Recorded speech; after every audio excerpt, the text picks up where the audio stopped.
Hi all, this is Mr. Christie Maths from the Second Derivative channel. If you haven't already, I would recommend subscribing. I'll be going over a variety of questions from GCSE, A-Level, UKMT, MAT and STEP. If you have your own maths questions you'd like to ask, feel free to send it to the email found in the description. So what kind of question do we have today?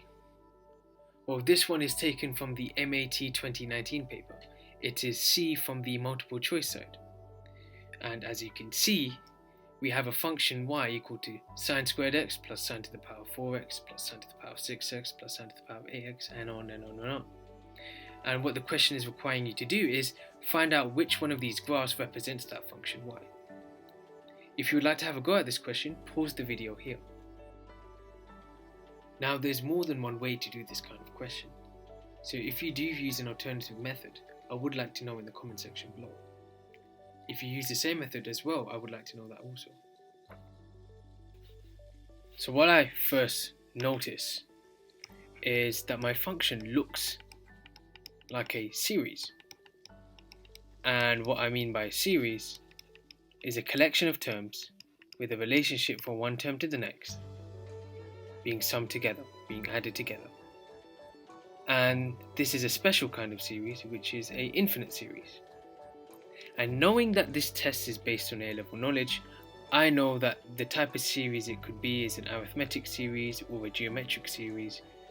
And so I'm looking at those two and thinking, which one would it be? Which one could it be?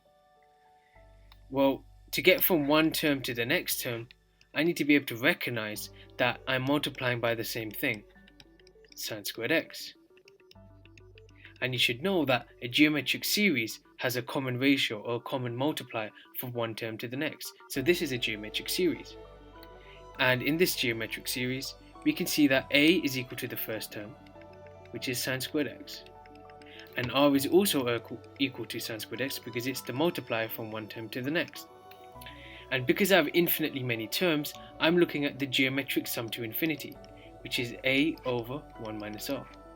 So y is equal to a over 1 minus r, which is sine squared x over 1 minus sine squared x. And that will give me sine squared x, and 1 minus sine squared x is cos squared x. And sine squared over cos squared is tan squared x. Now I could use a bit of elimination here.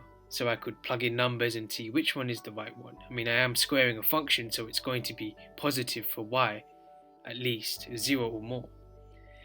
But why not go the step further and look at a bit of graph sketching, because we could be asked a graph sketching question in an interview. So this is the same as tan x all squared. So let me draw the graph of y equals tan x. And y equals tan x looks like this. There's an asymptote at 90 because the function is undefined at tan 90. And it's undefined at minus 90. So this y equals tan x. And it looks like this. And it would repeat, and so on. So if I were to square this function, if I were to draw y equals tan x all squared, well, the asymptotes would still stay there.